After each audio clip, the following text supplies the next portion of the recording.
Good evening. I'm Gina Roberts, Voter Education Director for the Citizens Clean Elections Commission. As the state's only nonpartisan voter education agency, Clean Elections is proud to sponsor these debates. Our mission is to ensure that you have the opportunity to hear directly from the candidates, ask questions about the issues that impact your life, and head to the polls with confidence.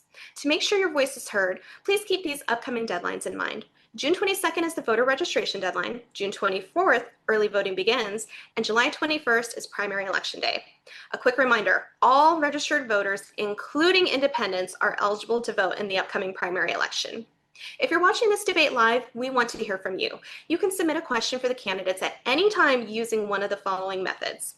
You can email debates@kc-a.com. You can text 480-769-9511 or phone 480-937-1253. Thank you for joining us and for staying engaged in our democracy. For more resources to help you prepare for the upcoming July 21st primary election, please visit our website at azcleanelections.gov. Enjoy the debate. Good evening, and welcome to the Arizona Clean Elections debate for Legislative District 20, the Democratic primary. I'm Joe Ferguson, senior reporter with the Tucson Agenda, and I've been covering the politics and policy in Southern Arizona since 2006. I will be your moderator tonight. First, we're going to hear from four candidates running in the Democratic primary for the seats represented in the House in LD20 at the state capitol. We will hear later from the two LD20 Senate candidates in our debate. LD20 encompasses a large chunks of Tucson, including Midtown, Flowing Wells, South Tucson, Drexel Heights, and the Pasco Yaqui Reservation. Voters in this district will elect one senator and two state representatives, and tonight's candidates will be competing on the same ballot to make it through the primary. This race matters because LD20 is at the heart of the Democratic base here in Tucson, which represents the largest contingent of Democrats in the House. On the Senate side, a longtime incumbent is stepping down, putting someone new at the helm in the Senate. According to recent polling of voters in the district, the voters on most minds is affordable housing, and we'll get to those tonight. Here's how the debate will go. Each candidate will start with a 90-second opening statement. Then we'll spend a few minutes getting to know these candidates as they are people. Then we'll dig into the core issues facing this district. We'll ask each candidate to explain how they have voted on a real bill from this session, and then close with a round of rapid-fire questions. And then we'll finish with 90-second closing statements. After we're done with the House candidates, we'll switch over to the candidates running in the state Senate primary. Only the candidates debating now will have their cameras and microphones on. So let's bring in the candidates. I want to thank all the candidates for being here. We're going to start with a 90-second opening statement. The order was set by a random draw before the debate. The prompt is very simple. Tell people who you are and why you're running. Betty, we're going to start with you.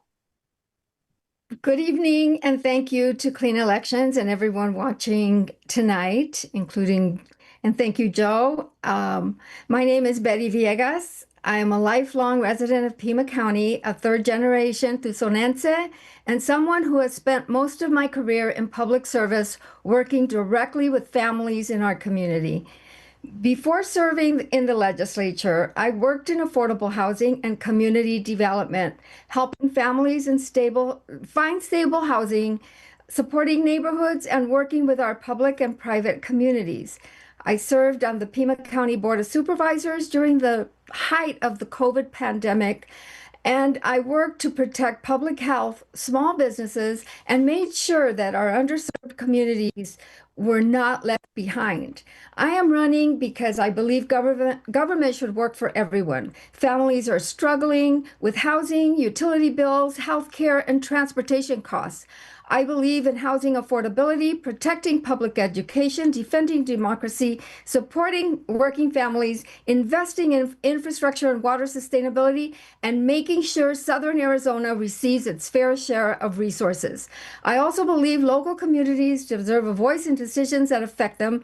Good policy happens when we listen to residents and bring people together to find real solutions. This is the work I have done, and that is the work I will continue to do for the legislative in District 20. Thank you. Thank you, Betty. Ben, you're up next. Hello, I'm Ben Kaler, and I'm running for state representative. I moved to Tucson for law school in August of 2020 and immediately fell in love. Fell in love with the food, the culture, the nature, Everything about Tucson, even when it was closed down during COVID, immediately I connected with. As I continued through law school and as I continued to grow with the city of Tucson, I saw a city that began to open up from COVID, began to open up from being shut down. And I got to fall in love with the city every single day, over and over again, as I got to explore more of what makes this place wonderful. After graduating from school, there was no doubt that I would stay in Tucson, but I wasn't sure exactly how I wanted to serve my community. I didn't want to be stuck in an office turning papers for some corporate client. I wanted to be hands-on in the community that I'd fallen in love with, and that led me to teaching. The past 2 years, I've been at Pueblo High School teaching math to freshmen, and that's only opened up my eyes for what I didn't see in this community was if I had grown up here, and just made me fall in love more and more. Unfortunately, it's also shown me the cracks and the issues that sometimes we're facing in this community and across the state of Arizona. From underfunded public education, challenges that working families face, just getting to school, growing, and achieving the dreams that they have. I was this past fall with the teacher union and citizens across TUSD. I was happy and proud to work on the override vote to increase funding, to increase pay for teachers, and that reignited my passion for hands-on political community work. I'm running because I love Tucson, I love my life here. I want to make what we do best even better while also addressing the issues we are facing. Thank you. Thanks, man. Next up, we've got Hanova. Go right ahead. I think she's muted. We're gonna give her a moment to unmute herself. We'll start again. Welcome. Hi. Buenas tardes, tengan todos ustedes. Hi, good evening to everyone. I want to thank Clean Elections for inviting me to be part of this debate tonight. My name is Genoveva Diaz. I am a proud single mother of 3 amazing children, 2 daughters at the University of Arizona and 1 son in high school at TUSD. I am also a cancer survivor, and those experiences taught me strength, faith, and the importance of never giving up. I studied communication and public relations in Mexico, and I received the Doctor Honoris Causa for teaching Mexican traditions and culture to the new generations in the United States. For almost 20 years, I have worked in education. Today, I teach folklorico, dance, Spanish, and arts at PIMA Partnership Schools. I am also president of CREA Latinx, a nonprofit organization that recognizes leaders in the United States and Latin America who make a positive impact in their communities. As a teacher, I see the struggles many families face every day. Schools with limited funding, lack of teachers, parents working jobs, 2 or 3 different jobs, and students trying hard to build a better future. That's why I decided to run for state representative. I am not a career politician. I am a teacher, a mother, and a community leader who wants to serve and help to create a stronger future for our community. I am ready to represent you. Estoy lista para ser tu voz en la Cámara de Legisladores del Distrito 20. Thank you. Sally, you're next. Thank you. Thank you. Thank you, Joe. Dios enchañabo, Inupo Sally González. Buenas tardes a todos los participantes y a todo el auditorio que está con nosotros esta noche. Good evening. I am Senator Sally Ann Gonzalez, and I am running again because there's lots of work to be done. I am one of the longest serving members of the legislature, 20 years. And so for those people who have not gotten to know me in the last 20 years, I'd like to tell you a little bit about myself. I am Yaqui, I am Yueme. I come from the little town of Guadalupe over by Tempe and Phoenix. And I have been in Tucson for the this next summer. My family and I have been in Tucson for 40 years. And so I'm a Tucsonan now, and I raised my 5 young daughters here that we brought very young, and now they're all married, and they have blessed me with, or my husband and I, with 28 grandchildren that that go to public schools. I am a former classroom teacher, and that's what got me to the legislature. And so I wanted to continue that work. I currently serve on the Health and Human Services Committee and the Border, Military and Border Security Committee, and I will talk a little bit more about those as we progress tonight. Thank you. Thank you, Sally. Thanks, Sarah. We're going to move on to our first round of questions, but first, a quick reminder. You can submit your questions to the candidates at any time during the debate today. You can email us at debates@ck-a.com or text 480-796-9511 or call 480-937-1253. The next segment is going to be asking everybody about who they are, not policy positions, but what shaped you, how you think, and what you do when you're in office. Each candidate will have about 60 to 90 seconds to answer. There will be no rebuttals yet. So first question is going to go to Sally Gonzalez. Sally, what in your life before politics prepared you for this job? I think, Joe, thank you for the question. I think teaching. I taught fourth grade bilingual education for TOSD for many years, and that's what really got me to the legislature, because funding for education is not fair the way we do it here in Arizona, and we're still struggling with that. I think that we need to find other ways to fund education that are more equitable for everyone. I think also what another thing that has prepared me for this job is growing up in a small community of Guadalupe and with a large family. We were 13 siblings, and my mom and my dad, and very poor, but very, very loved and very hardworking people that really taught me how to survive and how to be responsible, and also how to serve my community. Thank you. Ben, you're next. So there's two main parts of my life that have prepared me to run for office and to be an elected representative. The first and foremost is my mom and how she raised me. I didn't quite know all the time as a kid how lucky and fortunate I was to have someone who always loved me in my life, who always supported me in everything that I did, and always challenged me that I could do better. Teaching has opened my eyes to what some students have and what some students don't have. And that expands outside of our schools and into our entire community. Because of the example that my mom set for me and my siblings, I know what we should strive to achieve, not just for ourselves, but for each other, so that we can all lift each other up. And teaching has given me the skills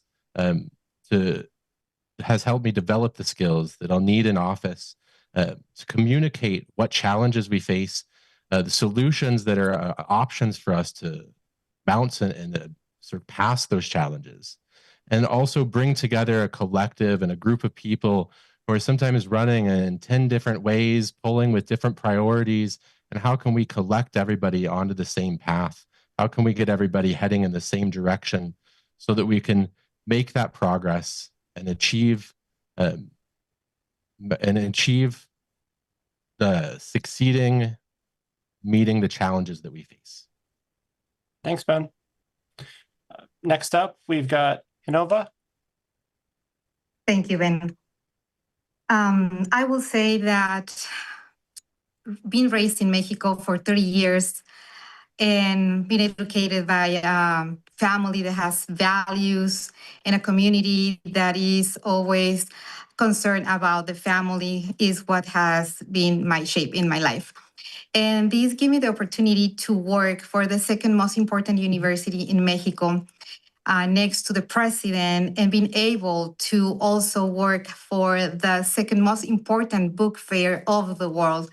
So I was able to see how the big schools work, and how they have all these students together. This university has more than 400,000 students and more than 500 partnerships in around the world. So then I came to United States and I started a new career, a new life as a teacher, where I fall in love serving, knowing my students, their lives, their family, how this community needs so much help and support. And being around these four walls in my classroom gave me the thought of how can I help my community with all that I learned in my life, and how can I do something more for this district. That's why I decided to run, and that's what I learned, and that's my expertise: communication, education, and the community service that I have done in my area. Betty, you're next. All right, thank you. Thank you, Joe. So, I was orphaned at 16 years old. Both of my parents died. And so I had to grow up really quick and make decisions on my own really quick. And sometimes they weren't always the best decisions. But somehow I made it through, and I was a single mom when I was 20 years old, of two children, and I knew that I wasn't able to finish my college career, and I knew that I had to find a job that would support me and my family. And I started as a teller at a bank, at a savings and loan, and worked my way up. And when I left there 17 years later, I was the manager of the bank. And that was through hard work, dedication, and just learning and taking advantage of people giving me opportunities. So I always took opportunities, and in everywhere that I went. From there, I ended up at Pima County. I took the skills that I learned in banking, in retail banking and community lending, which is what I was also at the bank, to the county, and created some wonderful first-time home buyer programs and wonderful just housing programs in general. And there I became the housing program manager, where I was there again for almost 18 years, retiring in 2016 as the housing program manager and director of the Pima County Housing Center, where we did a lot of first of everything in housing. And so my work at the county and my lived experience, my professional experience, has prepared me for what I do now. And I'm very proud of everything that I've accomplished. Thank you. You. I'm going to move on to another question. Each of you, I'm going to ask you a question. You'll have 60 seconds to respond. Sally, we're going to start with you. Name a legislator from the other side of the aisle that you'd want to work with, and what you could work with them on. I think currently I would like to work more closely with Senator I can't remember her name now. There's many people that I work with already. With Senator Shope, he and I have been serving for a long time. First in the House, and he was the Health and Human Services chair for a few years when he came to the Senate. And he and I have worked on bills together, and I would like to continue to work on working on bills with him. Thank you. Ben, you're next. So if I'm being honest, I do not know a single member on the other side of the party, because that's not my priority. My priority is Tucsonans, members of my district. And as voters may or may not have noticed, the only four people who are in the race in this district are the four of us on your screen right now. Because this district is a liberal, progressive, heavily Democratic district. That's where I spend my time, that's where I spend my effort, and that's where I build my relationships. People who are similar to me, similar to our community, and hold our similar values. Now, when I do get to Phoenix, I plan on building relationships with anyone who's willing to work with me and with anyone who's willing to advance the values that I support. I assume that that's mainly going to be members of our party. But if I meet and am able to build a relationship with someone on the other side of the aisle who is willing to meet me where we're at and pass public school funding, pass protections for LGBTQ people, I'd be more than happy to work with them, but I'm focusing on building relationships, people who share the values that I have. Thanks, Ben. Appreciate it. Hanova, you're next. Well, I am the same as Ben. I don't know many people. The only two ones that I know face to face are Sally and Gonzalez and Hernandez and Alma Hernandez. But I will say that I'm open to work with everybody. I bring a very positive attitude, and I want to work for the benefit of the people in my district. So anything that has to be with the good for them, then I will work with all the legislators that want to work for our community. Thank you very much. Betty, we're going to go to you.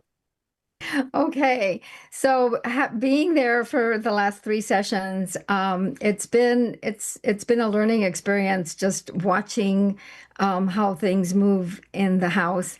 But I have to say, I had a little bit of time to think about which one I would like to work with more, and that would be Representative Bliss, because she seems to always have good, sensible bills that she runs. And when she, when there are issues with it, she's willing to take on friendly amendments. And I think that somebody like that is who I would like to work more with. Okay. Thank you very much. We're going to move on now to the core of tonight's debate, the issues that the voters told us matter the most in the district. Here will be the format. I'll be asking the question. Each of you will get 90 seconds to respond. After everyone has answered, I'll open up a 60-second rebuttal window where you can respond directly to something another candidate said or add to your own answer. Just a warning, I may ask a follow-up. The first question will go to Hanova. Arizona has a housing crisis, and Democrats don't agree on all what's driving it. What's your diagnosis for who or what is the primary to blame? And what is the first bill that you push to address it? As a candidate and as a beginner in this area, that's something that I'm learning. What I can tell you is that as a teacher, I see students that are absent for maybe 3 or 4 days, and then they come to school. And I ask them, "What happened? Why you were not here?" And they say, "We didn't have money to pay the rent of our house, and they kick us out. And now we are looking for another place, and they are living with another family member." So as a candidate, I am planning to go to the House and listen to all these organizations that are the ones are building. How can they build affordable houses for our community? Because many of my students don't have a place to live or to pay. Parents are struggling.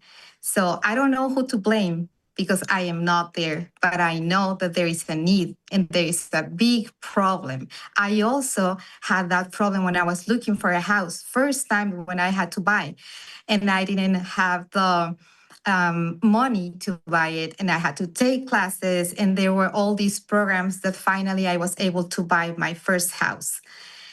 But now houses are very expensive. If I want to move to another house, I can do it. So I want to work, I want to learn, and I want to know why we cannot pay the houses that we want to live in. Thank you. We're going to move on to Ben. Ben, the same question. Do you need me to restate it? Yes, please. So, Arizona has a housing crisis, and Democrats don't all agree on what's driving it. What's your diagnosis for who or what is primarily to blame? And what would be the first bill that you'd push to address it? So as I mentioned previously, I moved to Tucson during the middle of COVID. And one of the policies that was instituted during COVID was an eviction moratorium. Unsurprisingly, when you're not allowed to evict people, people are able to stay in their houses. They're able to have a roof over their head, and they're able to focus on other needs. That was passed and that was approved because it was an emergency time. I believe having a roof over your head, having safe housing is always a critical feature. I would do everything I can to pass eviction moratoriums, rental support. If we can help people keep the housing that they have, that is one first step to prevent people from becoming homeless, to prevent people from becoming victims of housing affordability by helping them keep the housing that they do have. Now, when somebody does become homeless, when somebody is a victim to an increase in rent that they can't afford, there's multitude of avenues that we can have. We can have public housing that we could increase.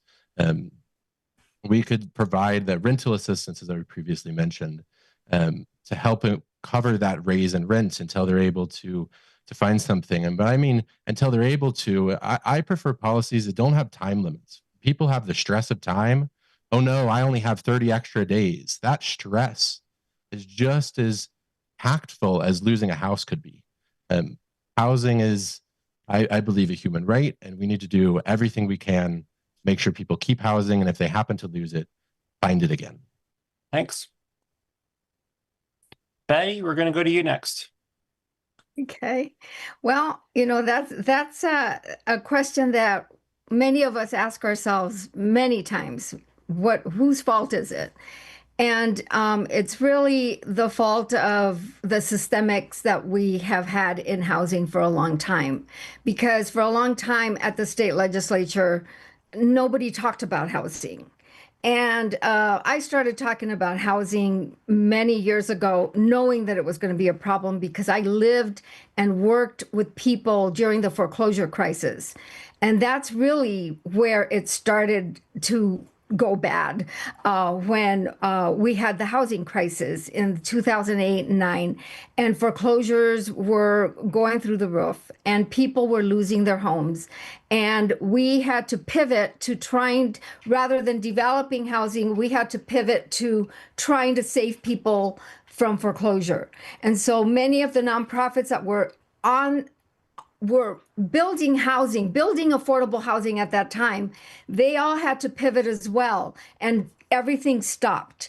So all the nonprofit housing developers ended up pivoting to foreclosure prevention, and we've never gotten that back. So nonprofit housing developers have not mobilized or gotten themselves back to building affordable housing.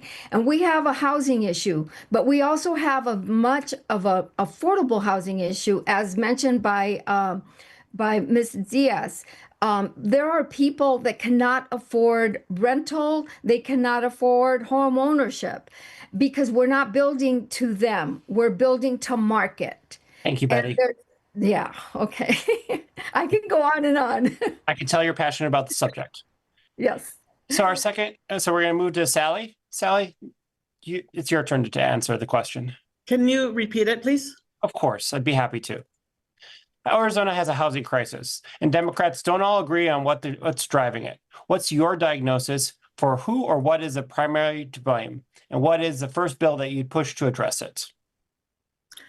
Well, since I've been serving in the legislature, I haven't really sponsored a bill, but I've certainly co-sponsored many bills to help with housing that my colleagues have put forth, whether it's rental assistance, whether it's building homes, that are more affordable, and providing new first-time buyers with incentives to be able to get into a home. Those are the kinds of things that the state as a government should be doing. I have been building homes for the last almost 40 years, first with Pascuayaki and providing our community members with housing in all of our communities, and including Guadalupe. We Pascuayaki and tribes, we were not able to build to use our federal money to build houses outside the reservation and outside of Tucson, but we were able to get Congress to move on a bill and allowing us to build homes in Guadalupe. And so now the tribe can use their federal monies to build homes in Guadalupe because Guadalupe is, has had a crisis. I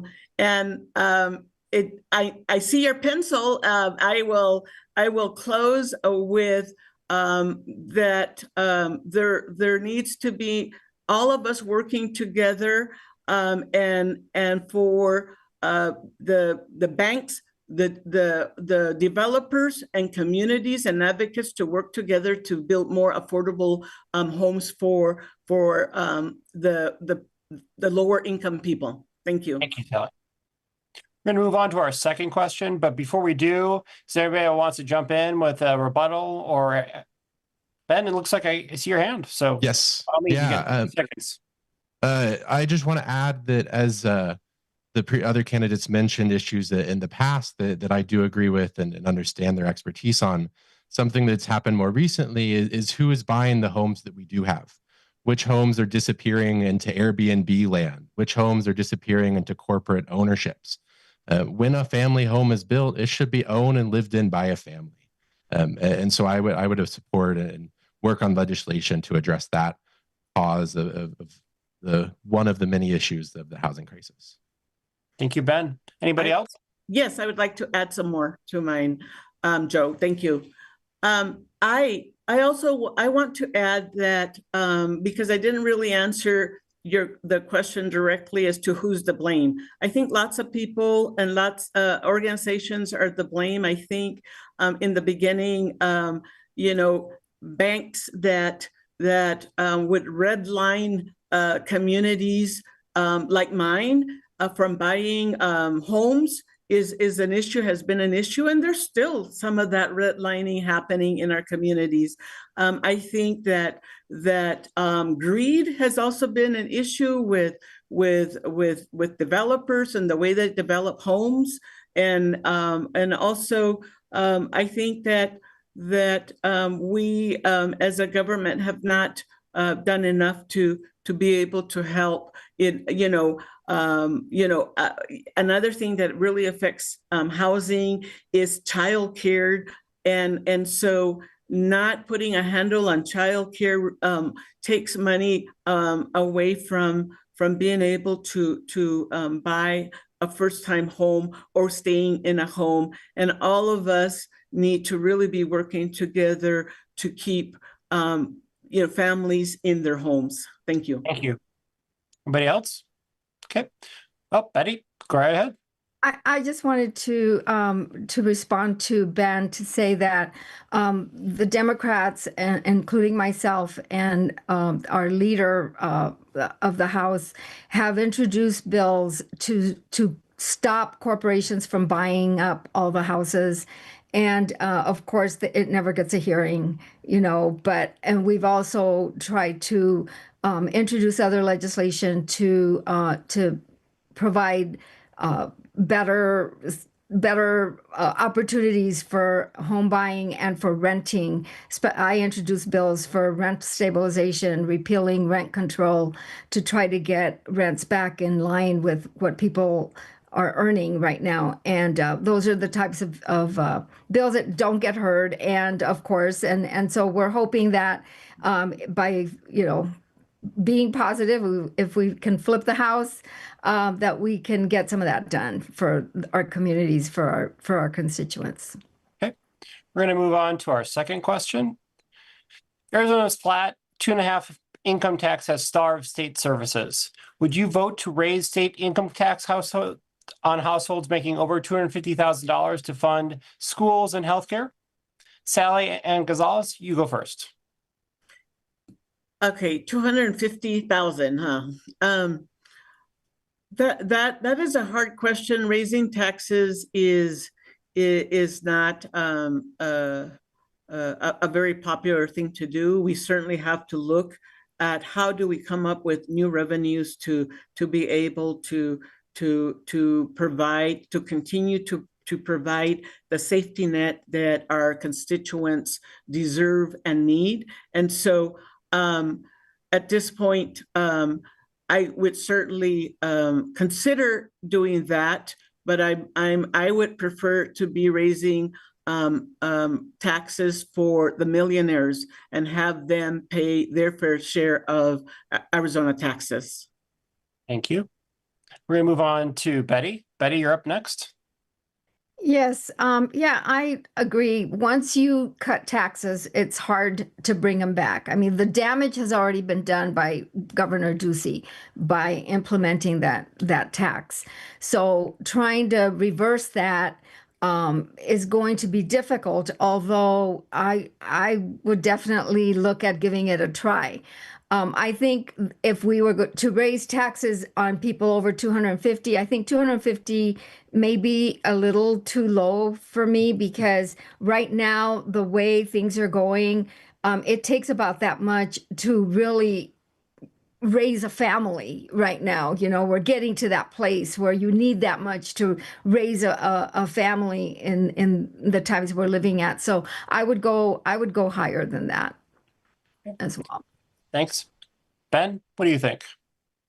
I agree with what's been said about Governor Ducey's flat tax being the wrong move. It's what's led to a regressive tax system where those who make less money pay a higher percentage of their income than higher income earners. I believe we need to return to a progressive structure where those who make more pay a higher share. They have the capacity in their own personal budgets to afford that, and that's their duty to society to pay that back. So a progressive tax structure would probably involve raising taxes on the family that does make $250,000. It would definitely involve raising tax on an individual that earns $250,000. And as previously mentioned, it would definitely raise the tax of families that earned $500,000 or $1 million. A practical issue, though, is that in order to raise taxes in the state of Arizona, you need a supermajority in the legislature. And a few years ago, a ballot initiative was passed that tax increases needed 60% instead of 50% to pass when put to the voters of the state of Arizona.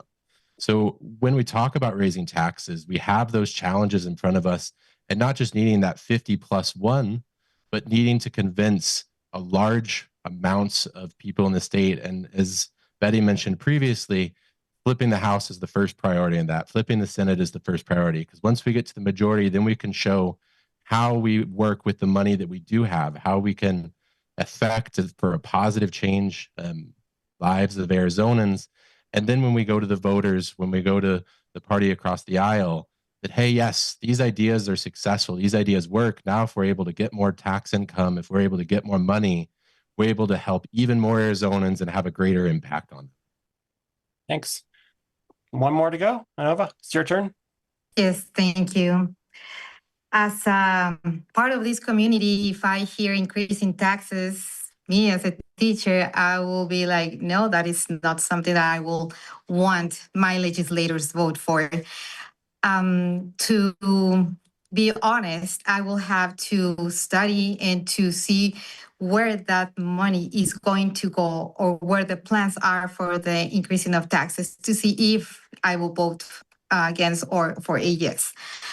So there is a lot to learn. And at this moment, I am a teacher. I just am affected for the increase of the gas. And so I will say that I have a lot to study and to analyze to make a decision. Right now, I wouldn't be able to say a yes or no. Okay, thank you so much. We're going to move on to the Explain Your Vote section. For tonight's debate, each candidate received 3 actual bills from the legislature. I've picked one for them tonight. Here's how this works. I'll read a short summary of each bill. Each will have 1 minute to tell 2 voters 2 things, how you would have voted and why. There will be no rebuttals in this round. The bill is SCR 1020, legislative pay raise. In short, it would ask voters to allow state lawmaker salaries to grow with the annual consumer price index. It has been referred to the ballot in November. If you had been in the legislature when this came up, how would you have voted and why? Sally Ann Gonzalez, you go first. Thank you. Thank you, Joe, for the question. I think for me, I have to say that whenever we're voting or we're sending a measure to an SCR to the ballot, to me it's an important, because that's the way that our constituents get engaged in policy making and making decisions for all of us, and not just the 90 members of the legislature legislating. But I have voted for yes for SCR 1020, because I think it's important that I think in the past, I started in 1996 at the legislature in the House at $15,000 per year. That is ridiculous. And for many years it was 15,000, and then finally the voters decided to give us a $10,000 raise, or 9,000, and we're now currently at $24,000. But that amount of money is not enough for families to really be able to run. I think that we need young Arizonans to be able to run for the legislature, and with mortgages and young children, $24,000 is not enough for the upkeep of a household and paying for children's education as well as the care of them. And so I think it's important for this to go back to the people, and let the citizens of Arizona decide whether we're always this job is 24 hours. We're never off the hook. And so please, that's what I would say to the citizens of Arizona. Thanks. Okay. Betty, you're up next. Yes, yes, I would have voted yes, because Arizona has one of the lowest legislative salaries in the country. And that's a barrier to get working class people to run. And as someone that worked and then retired and then ran for office, I really feel for the young people that are in the legislature, that they can't just have this job. They have to have one or two other jobs to make it, to raise their families. And I don't think that's right. And I also think that the amount that we get because we live in Pima County is different than what most of them get who live in Maricopa. And that disparity to me is really it's quite a difference. I'm not complaining. I'm I take what they give me, but I really feel for the people that don't get that much. And so I think that a bill like this, if it passes, would be good for everybody. Thank you. So, Ben? Yes, I would also vote yes on this bill for a similar reason, that by increasing the salary of a representative, we allow for more people such as gig workers, construction workers, retail, other working class professionals, and young families, as was mentioned, to run for the legislature. As a math teacher, I got to jump into the math a little bit as well. Betty mentioned how people outside of Maricopa County make more, and that's because legislators get a per diem. It's currently about $270 per day. There's on average 100 day of sessions a year. So that's another $27,000 of pay. So added to, as Sally mentioned, $24,000 in salary, roughly $51,000 currently. The way this resolution was written is that it would increase salary for the legislators from when it was last set according to the CPI. That math raises the $24,000 salary to just under $50,000 in 2026 dollars. So that $50,000 added with the $27,000 would be $75,000 total. And as was mentioned before, teacher salaries don't make that much. As a new teacher, I make about $50,000. So something I would consider adding to this is maybe capping what legislators could make with average teacher salary in the state of Arizona. Thanks for your answer. I think we have one more left. Is that right? Noah, by all means. I understand the needs of the race, but at this moment, with all the things that are happening, I will say no. If I'm running for this position, I already know how much I will get paid.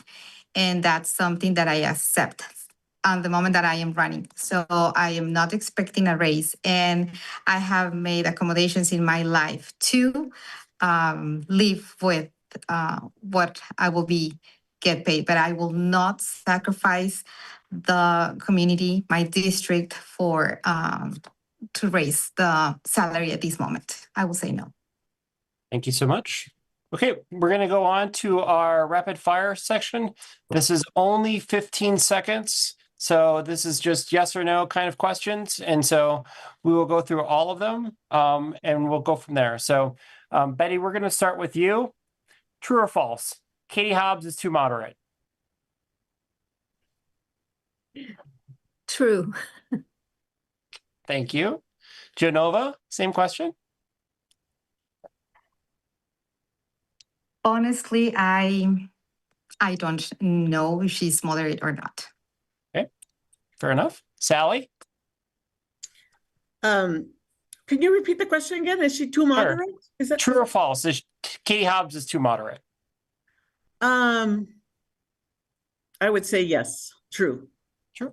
Ben, last up. True. Thank you so very much. We're going to move on. I'd like all of you to name the best taco shop in your district. Genova, we're going to go with you first. Where do you go? I go to Filiberto's. It's next to my work every week. Sally? I go to the reservation to Sunset to eat my tacos. Good to know. Ben, where do you get your tacos? Tacos Apson, right across the street from Pueblo High School, which is very dangerous on lunch break. Imagine. Betty, let us know where you've been eating tacos lately. My favorite are at Carichimaca, the Tucson tacos. Okay. All right. Now another pop quiz question. Tell me a song that's been stuck in your head for the last week. Ben, we're going to start with you. Oh,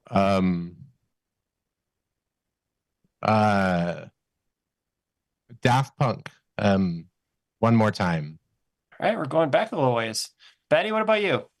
What's been on your playlist? Actually, it's my birthday. So Saturday's my birthday. So I've been thinking of birthday songs. Love it. Love it. Sally Ann? I think lately it's been Las Mañanitas because of Mother's Day, and also my favorite song to dance with my husband, Un Rinconcito en el Cielo. Oh, perfect. Genova, one more time. The song that I use this month for my students, for my art class and my Spanish class to teach something is All You Need Is Love. And then I throw words in Spanish and then all you need is love and another word in Spanish. And that's how I make them to memorize the words. And now every time that they see me, they sing this song, All You Need Is Love. And I love that. I think I want to hear that, your version of the Beatles songs. That's great. So we're going to start with our closing statements now. That means each of you get 90 seconds. The order will be the same as your openings. So Betty, we're going to start with you. You're gonna start you and okay. Hold on. Just your last 90 seconds about why you're in the race. Okay. So for me, this work has always been about people. It is about the family struggling to pay rent, the senior worried about staying in their neighborhood, the student depending on a strong public school, and the small business owner trying to keep their doors open. The resident who wants their voice heard in decisions affecting their community. I have dedicated my career to public service because I believe government should help create opportunity, stability, and dignity for everyday people. I bring experience in housing affordability, experience that no other legislator or candidate can claim. I bring experience of working for local government, economic development, and legislative oversight. I also understand the challenges facing Southern Arizona because I have lived them alongside this community my entire life. I will continue fighting for housing affordability, public education, democracy, and working families and thoughtful community investment. But most importantly, I will continue listening, showing up, and working every day for the people of LD20. I am Betty Villegas, and I respectfully ask for your vote and your support. Thank you. Thank you, Betty. Appreciate it very much. Ben, we're going to go with you next. Well, one more time, public education is my top priority. Teaching every day, I see the struggles and the deficits a lot of students come in with, and the amazing effort that our public school teachers do to catch them up and help advance them and strive for the goals that they can achieve. My own personal education background is in political science, economic, and math, as well as the law degree from the University of Arizona. And I believe those uniquely prepare me, along with the teaching experience, to serve District 20, to serve Tucson and serve Arizona in a way that not many others are able to. We need to elect leaders who are capable of understanding the connections, analyzing the best path forward, and communicating the entire picture of issues and solutions to constituents. My background and my own personal education, my background working in education, prepares me to be that teacher for District 20, for Tucson, and for Arizona, and work together with everybody to strive for the success that we all deserve. Thank you. Thanks, Ben. Hinoa, we're going to go next to you. I want to thank you for this opportunity. And tonight you have here different ideas, different experiences, and different visions of our district. But I want people to remember about me this simple thing. I understand what it means to struggle, to work hard, and to fight for a better future. I am a teacher. I am a single mother. I am a cancer survivor. I am someone who has spent nearly 20 years serving students and families in our community, not from behind a desk, but face to face every single day. I have seen students come to school carrying pain, hunger, fear, and challenges. I have seen parents working 2 or 3 jobs. Myself, I had to do it just to keep food on their table. And I have seen the strength of our community when people are given an opportunity. That's why I am running, not for power, but for people. Thank you. I might not be a career politician, but I bring something just as important, heart and experience. And I ask for your vote. Sally, you're up last. Okay, thank you, Joe. I want to thank you and the Clean Elections Committee for this debate. I want to let people know that I've been serving for a long time, but the work is not done. I want to continue working. I served at my Pascuayaqui Tribal Council for 4 years, and that really also prepared me for this job.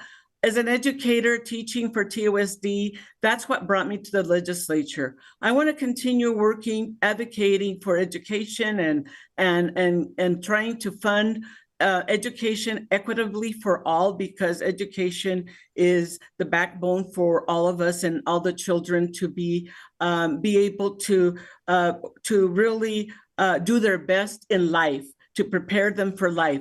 Second, I serve on the Health and Human Services Committee, and I really run on the issue that healthcare is a right, not a privilege. And we should be working as a state to government to really provide preventative care, acute care, and all medical care for people alike, no matter what your zip code is and no matter how much money you make. We all need to have health care. Thank you. Please vote Sally Gonzalez for House. Thank you. I just want to take a moment to thank all of the candidates for putting themselves forward for public office.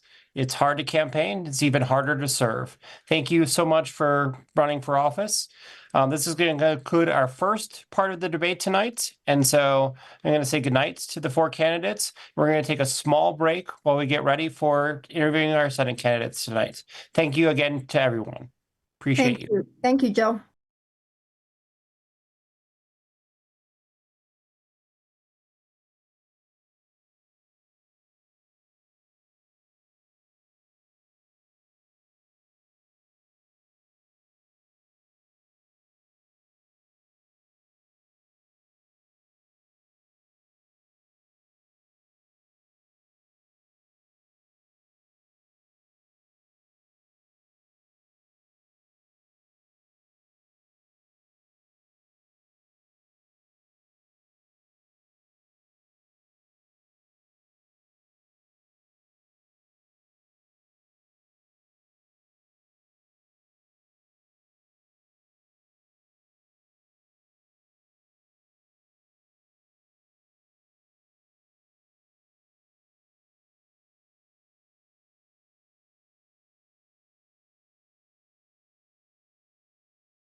Good evening. I'm Gina Roberts, Voter Education Director for the Citizens Clean Elections Commission. As the state's only nonpartisan voter education agency, Clean Elections is proud to sponsor these debates. Our mission is to ensure that you have the opportunity to hear directly from the candidates, ask questions about the issues that impact your life, and head to the polls with confidence. To make sure your voice is heard, please keep these upcoming deadlines in mind. June 22nd is the voter registration deadline, June 24th, early voting begins, and July 21st is primary election day. A quick reminder, all registered voters, including independents, are eligible to vote in the upcoming primary election. If you're watching this debate live, we want to hear from you. You can submit a question for the candidates at any time using one of the following methods. You can email debates@kc-a.com. You can text 480-769-9511 or phone 480-937-1253. Thank you for joining us and for staying engaged in our democracy. For more resources to help you prepare for the upcoming July 21st primary election, please visit our website at azcleanelections.gov. Enjoy the debate.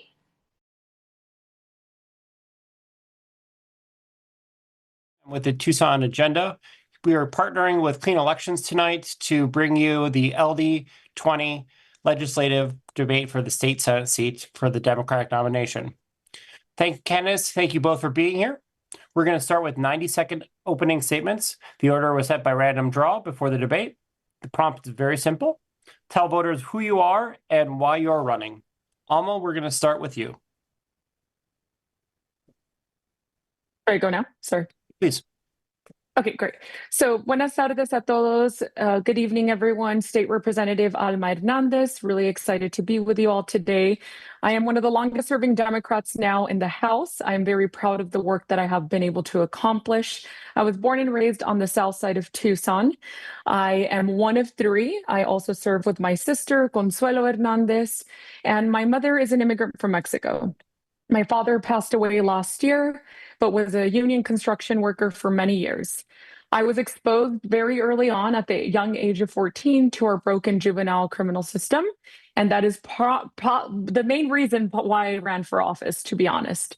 I'm a graduate of the University of Arizona. I did my undergrad there, got 2 masters there, and I went on to law school at ASU. I'm an AFT union member. I'm a proud educator. I have been a faculty at the university teaching health policy for the last 7 years, and I'm very proud of that work. I have been nominated as one of the best Democrats this session, and I have passed a total of 11 laws since I've been in office. That is a record that no Democrat has been able to beat in the last 40 years, and I'm very proud of that record. I have been able to secure millions of dollars in funding for our district and wins that I am very, very proud of. I am proud to be running with my state senator, Sally Ann Gonzalez, and my friend Genoveva Diaz on a team, and I hope to earn the support of those in Legislative District 20. Thank you. Thank you. Rocky, it's your up. Sorry. Hi there. Thanks, Joe. Again, my name is Rocky Perez. I'm a proud Tucsonan, born and raised by a single mom who'd immigrated from Mexico. I'm a proud product of public schools and having been and benefited from them, I currently serve as the CEO and president of the Southern Arizona Education Council, where I run programs that support teens in getting active in their communities, pursuing lives of service, in large part starting with a post-secondary pathway at Pima or at the University of Arizona. Growing up under threats to my family as immigrants, facing discrimination in my own identity as a member of the LGBTQ community, and then later losing my younger brother to the opioid crisis, I came to understand that government really has the power to either harm or support us. And it's in that understanding that I held really close in running programs on behalf of the city and the county, but eventually in my service on Tucson City Council when I made history as the first of my generation to serve in municipal government in Arizona. Despite my short time on city council, I directed millions of dollars to small businesses, nonprofits, schools, neighborhood projects, supported low barrier and affordable housing, preserved investments to early childhood education, and fought to protect our most vulnerable communities from attack by Republicans. I represented a predominantly Latino part of our city that's facing the high cost of living and attacks by Republicans, and it felt all the more necessary to, knowing what Tucson has had to go through, that, Tucson deserves a senator who's grounded here, accountable here, and willing to fight for the people that are facing those attacks. And so in Tucson. Thank you. I think that's probably a great place to stop, Rocky. So thank you so very much. We're going to move on to our first round of questions. But first, a quick reminder, you can submit your questions to the candidate at any times. Email at debates@kc-a.com or text at 480-769-9511 or give us a call at 480-937-1253. Okay, candidates, the next segment is about you, who you are, not your policy positions, but what shaped you, how you think, and what you do in office. Each candidate will have 60 seconds to answer, and there will not be any rebuttals in this round. The first question, we're going to go with you, Rocky. Describe a time in the last 2 years that has changed your mind on something political, and what changed it? I would say that, the loss of my little brother was probably pretty major. I think for me, just personally, professionally, and politically.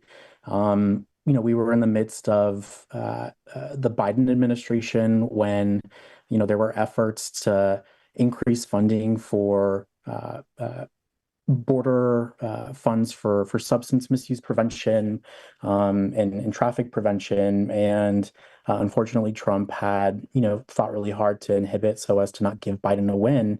And likewise, here in Arizona, the same Republicans were advancing an agenda that really didn't give our cities and counties the capacity to support, our local communities and addressing those needs. And so I think for me, losing my brother really changed my perspective on everything from enforcement policies in regards to the criminal justice system and, our public health system, and how, we need to increase the capacity for them to be able to mitigate those things at a systemic level, to, education and ultimately preventing things at a early stage. Okay. Thank you very much. Alma, I have the same question for you. Yeah, so I would say, so my father had been very ill for the last 10 years or so. He had been ill for not treating his diabetes properly much younger. When he was younger, when he was working, he didn't really address it. And quite frankly, didn't have the resources or the means to be able to seek the proper care. So my father's health took a turn 2 years ago, since we're focusing on 2 years. 2 years ago, he got very, very ill. And I realized, and not only then, but just over the last several years that he had been sick, that we were very fortunate to be able to have resources where he lived.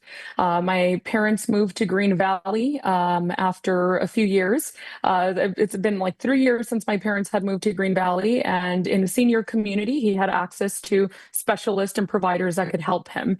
However, when his health took a turn, we realized the importance of being able to ensure that other individuals that are low income in our communities had access to that care, whether it was long-term care, whether it was hospice care, which we eventually ended up putting him in and bringing him home.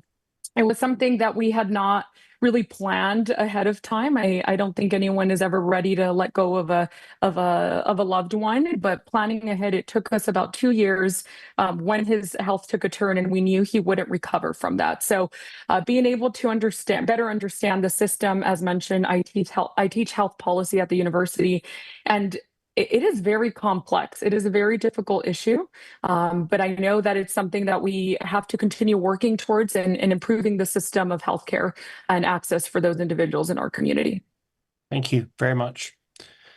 So the next question is, when was the last time members of your own party were angry with you? Tell us what you did or said and what happened. Rocky, we'll start with you. Trying to think. So, I would say RTA was probably a big one. I'm all for, and in large part, supporting local, tax increases, at least, at the approval of voters here at the local level. But I'm of the belief that, the Arizona State Legislature, should be enacting tax policy that, equips all cities and counties to invest in our communities and not asking, local communities to front the cost for everybody. And so, I came out against RTA, despite, the majority of our local Democrats supporting that endeavor, and in large part knowing that, at least when I was on city council, understanding that Tucson was fronting the brunt of the cost. And, in recognizing that, corporate interests had a major role in the success of that measure, I voted against it, and I came out against it. And I know that I lost some allies in doing so, and I gained others in the process, but I ultimately felt that I put Tucson first. Alma, the same question to you. Yeah, and Joe, I want to start off by saying I can't control other people's feelings, and I can't please everyone. And that is one thing I have learned over the last 8 years of serving as a legislator. When you come in, you have a plan of what it is you want to do, what you want to accomplish, and what you hope to accomplish. And at the end of the day, I can't control the feeling of other individuals. However, I will say that I have a great working relationship with my colleagues, and I don't have any issue right now with them at the legislature. We actually work really well together. And contrary to what many people probably believe online, there will always be disagreements within a family. We have individuals who have other priorities. We have other folks who focus on other issues. And at the end of the day, we all have to come back and stand united as a caucus and be able to support our governor. So I can't control how people feel or what they're angry about, but I can only do what I can and push the issues that I care about the most. Okay. Thank you. We're going to move on to the core issues of tonight's debate. The voters told us what matters most in a recent poll we did. So here's the format. I'll be asking a question. Each of you will get 90 seconds to respond. After both of you have answered, you'll open up a 60-second rebuttal window where you can respond to what somebody said or add to your own answer. I will warn you that I may ask a follow-up question. First question will go to Alma. Arizona has welcomed massive data centers growth in recent years. Some Democrats say they are draining aquifers and driving up utility bills families can't afford. Building trade unions say they're the best paying construction jobs working Arizona can get. Would you vote to pause new data center approvals? Is this the yes or no questions, or are we actually answering? Yeah, okay, no, because I can't talk about it. Okay, great. Yeah, this isn't going to be a yes or no question. I think at the end of the day, we have to work with our partners. As mentioned, I am a proud union member, and I want to work and listen to the unions. Look, I understand that this is a difficult issue. There are many individuals who want to completely do away with the data centers. That is not the reality that we're living in. I stand with our governor, who is making sure that we're holding folks accountable and ensuring that we are protecting our water. There are ways to do this where we can not only protect our water, but also help provide opportunities for people in our community. I think one of the biggest issues is we don't have a lot of really great paying jobs in Tucson, specifically in LD20. A lot of our folks that I've talked to have to commute for work, and that is not going to continue to work in the long run. So if we can be able to work with our unions, work with these businesses that are coming here, and find a way where we could be sustainable, I am all for coming to the table and being able to negotiate. Thank you. Rocky, the same question. Yeah, I would vote against. I would vote against the incentives for data centers, and would probably take action to inhibit other means of extractive development in Arizona as we kind of face a water shortage, among other environmental concerns. Data centers were the focal point of my time on city council, and when I was sitting across from Tucson Electric Power and other big businesses, there was a lot of efforts, I think, to mislead, and maybe even they themselves were misled. And I followed that process even beyond my time on city council. I joined the No Desert Data Center up to the Arizona Corporation and listened to hours of grueling testimony, only for them to eventually state that it's the ratepayers that ultimately bear the cost of that development. And so when we talk about unions and paying jobs, I think it's important to also highlight that there's not a significant number of union paying jobs. In fact, there's actually no requirement for these data centers to hire union members as a result of preemption at the Arizona State Legislature, in fact. And so I say confidently that we've got to address this growing concern. And I think there's larger ethical and moral concerns when it comes to data centers as well. Thank you. Do either of you want a rebuttal at this time? No, I would just say. Go ahead. Go ahead. Alma, go ahead. Oh, I was just going to say, this is a conversation and it has been in the works for a very long time now. You've seen what's happened now at the county level, what happened at the city level, what's happening in other cities and municipalities around the state of Arizona. Again, I think at the end of the day, people in our communities want to know what are we doing not only as legislators, but as leaders in our communities to ensure that people, one of the biggest issues is affordability. And that comes with, are people able to actually provide for their families? And if the answer is no, then what are they going to do is leave our community. So again, I stand with the unions and I beg to differ. I know my opponent just said that there aren't many good paying jobs. Well, tell that to the carpenters, tell that to the iron workers, tell that to all of the individuals who have been fighting and trying to be at the table in negotiations for these. I continue and will continue to stand with our union members and also taking the lead of the governor, who's been very upfront on where she stands on these issues. And I will continue to work with her on this problem. Thank you. Rocky?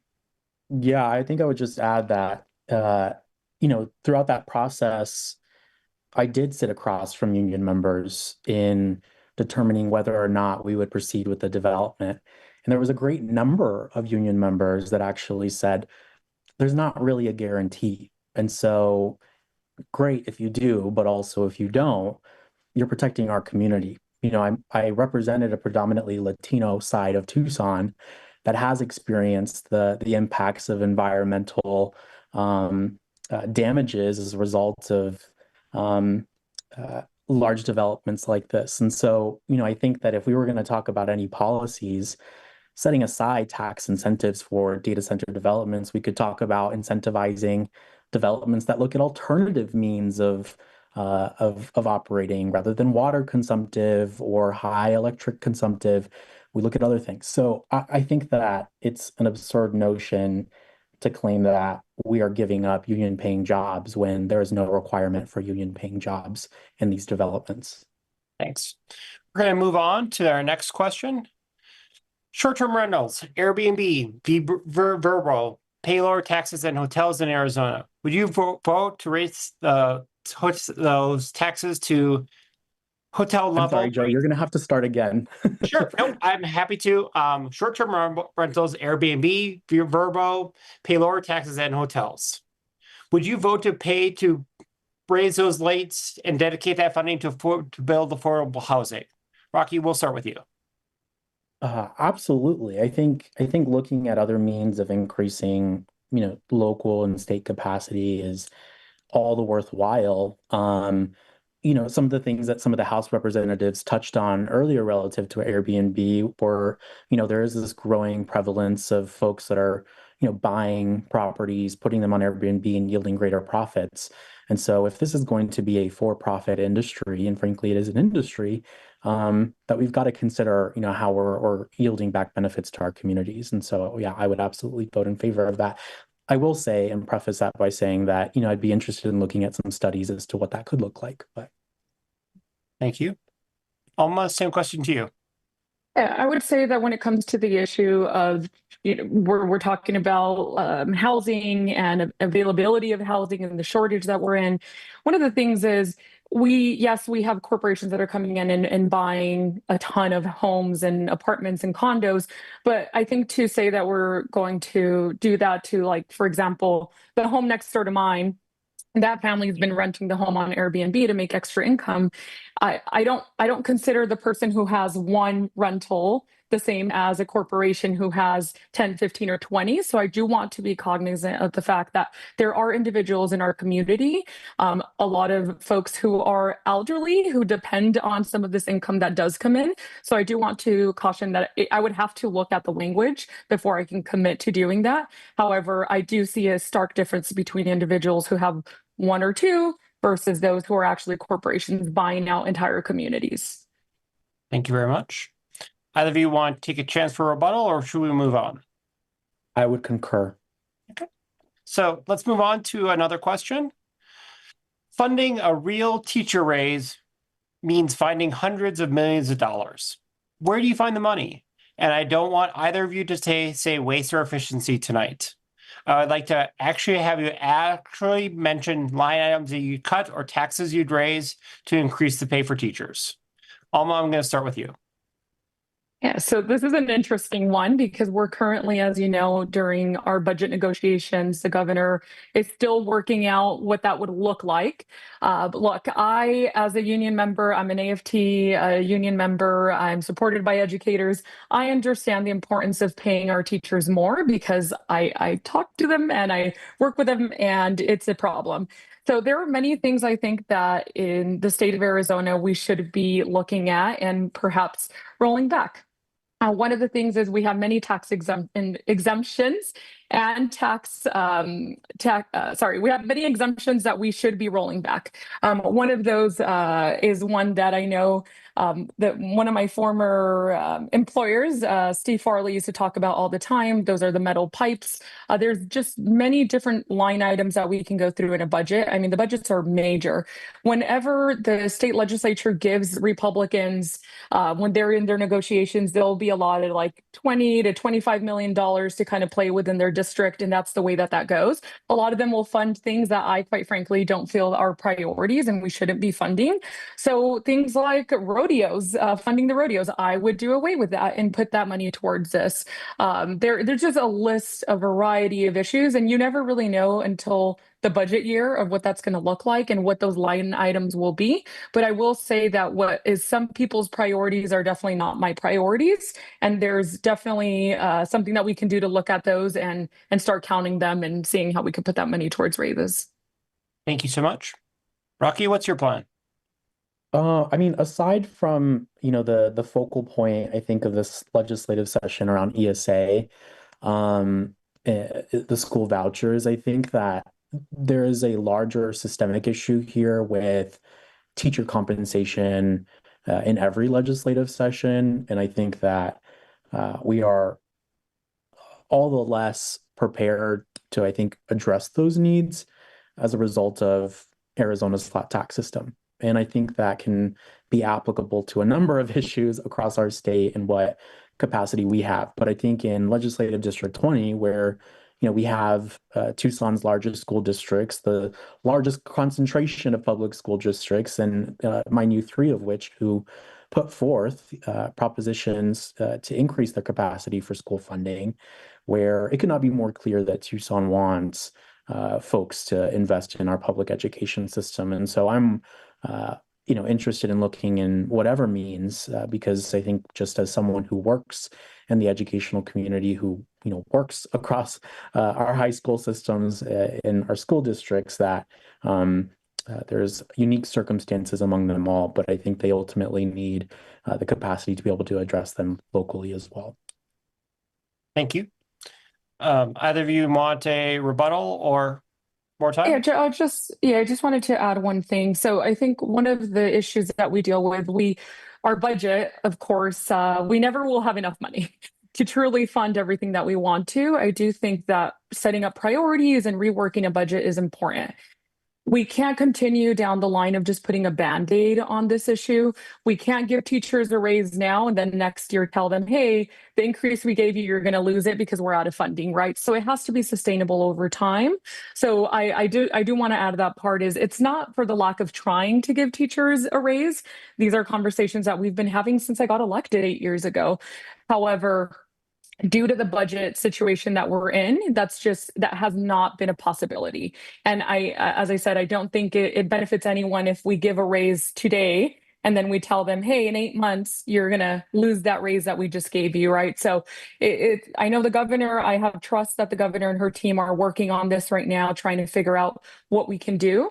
But when it comes to the specific question of raises, we can't go down just another Band-Aid effect, because that's not helpful to anyone. Okay, thanks. Rocky, do you want to add anything?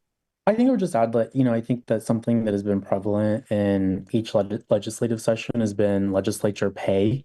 And some of the proposed solutions on legislative pay have been automatic increases under, inflation. And I think likewise, if we're talking about not looking at temporary fixes for folks in the more immediate future, given the very immediate high cost of living, that we start to take and I think prioritize the serious need of addressing compensation to match the rising cost of living and inflation. Okay. We're going to change gears now, and we're going to talk about and explain your vote. Alma, this is a question on a bill you voted on. Rocky, this would be a question you would have voted on. So this is how it's going to work. I'm going to read a short summary of the bill. Each of you have 1 minute to tell voters 2 things: how you have voted and why. There will be no rebuttals at this round. The bill is SCR 1020, legislative pay raises. In short, it would ask voters to allow state lawmaker salaries to grow with the annual consumer price index. It has been referred to the ballot in November. If you had been in the legislature, or Alma in your case, since you are in the legislature, when this came up, how would you have voted and why? So we're going to start with you, Rocky. Yeah, I support the idea that if, Arizona wants a citizens legislature, that, compensation needs to be realistic. And, right now, low pay makes it really hard for working people, younger people, people without wealth to serve in the legislature. And to be frank, I imagine that low pay might be the reason we have, bad actors who enrich themselves, trading favors and yielding revenues to side consulting companies. But that aside, I would not support this measure as written right now. I think it's, asking voters, like I just said, to create, automatic compensation increases in the midst of, a huge budget deficit and affordability crisis. And I think it just sends the wrong message. Thank you. Alma, same question to you. Why did you vote and why? So we actually weren't able to vote on this bill the entire way on the House floor. So I'm sure you probably saw, but it was stalled in committee and it never made it to the floor. However, I adamantly am opposed to any pay increase for any elected official. And I will proudly say that I've been one of the only Democrats, even in the past, to vote against county raises. Because at the end of the day, again, we're talking about a district where individuals are struggling to make ends meet. Individuals want to know, how am I going to put gas in my car to get to work? How am I going to put food on the table? I will tell you right now that the last thing voters want to hear is, we want a pay raise.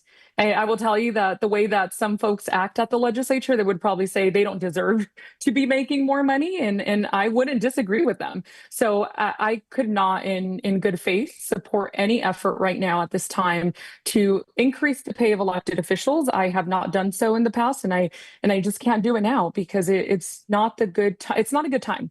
People are struggling. It looks bad if we come and say, hey, pay us more. Quite frankly, I came in when I was the youngest woman ever elected at 25. I just turned 33 2 weeks ago. And I knew from day one when I came in what this pay was going to be. I understood the sacrifice I would be making. I understood what that would mean, that I would need about 2 or 3 jobs to be able to make it, and the commute and just being able to pay living there and here. So look, I knew what I signed up for. I don't expect to be compensated more, especially right now in the times that we're living in. So I would be a no. Thanks. We're going to move on to our rapid fire section. This segment only is for 15 sections each. These are just simple yes or no questions. And if you can squeeze in a short reason if you want, but you got to keep it tight for me. So the first question is for Alma. If Donald Trump were impeached and J.D. Vance became president, would America be better or worse off? I don't terrible situation to be in, because that man would definitely know how to cause more damage. So I think they're both terrible, and I think it would create more harm, to be honest. Rocky? I would concur. I think I might say that it's easier to read Trump in this given moment.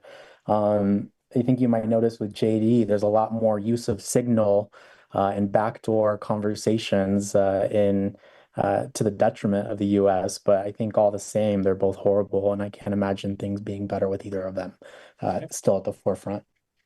The next question is, name a road, a bridge, an intersection in your district that's been broken for far too long. Rocky, we'll start with you.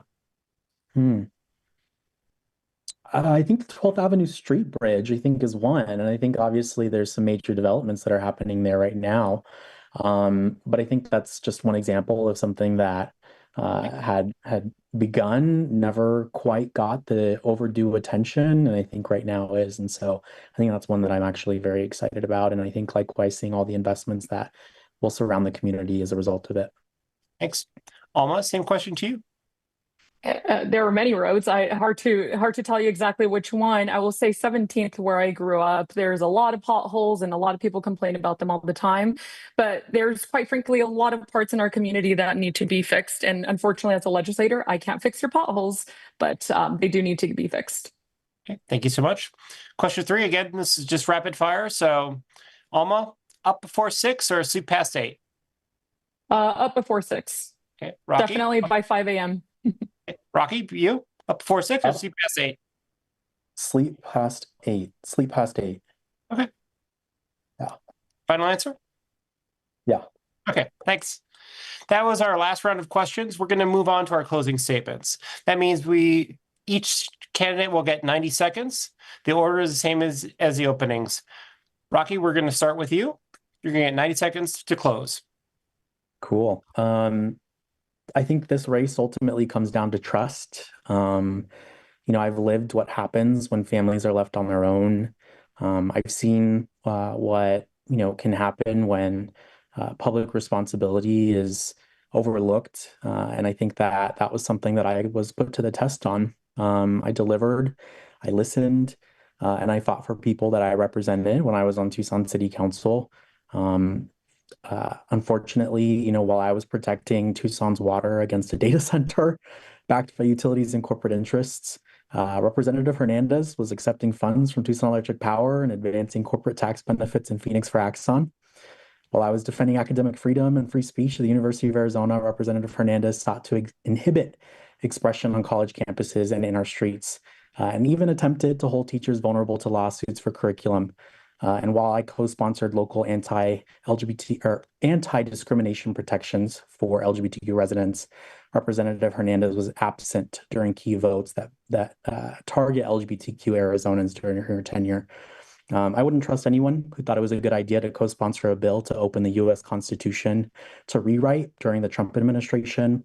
And I think that's a pattern that voters have observed for far too long, and it's one that I'm seeking to break in service to Tucson. And so, again, my name is Rocky Perez, and I'm asking for your vote. So much. Alma, the floor is yours. Yes. So I have been very proud and honored to receive the trust and the support of my constituents for the last 8 years. As mentioned, I was the youngest woman ever elected. I have never been a part of the establishment, nor do I ever wish to be. I have always led with integrity, and I have worked extremely hard here in my district to be able to provide opportunities. Not only have I secured millions of dollars to bring back, I have also helped secure funding for the Pasquayaki Reservation, for the Early Childhood Center. I have also been a part of big major issues like Light Tech, being able to help with the low-income housing tax credit here.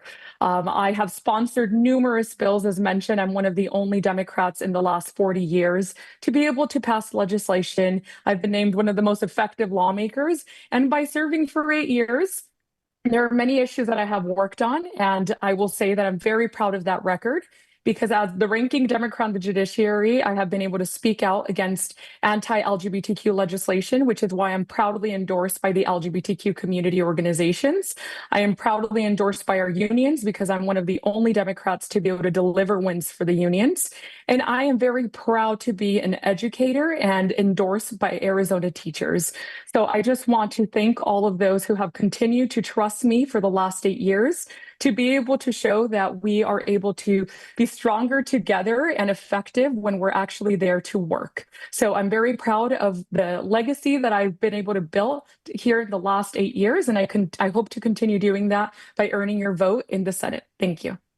Thank you so much to both your candidates. Again, we appreciate everyone who runs for office. It's hard to run for office, and it's even harder to serve.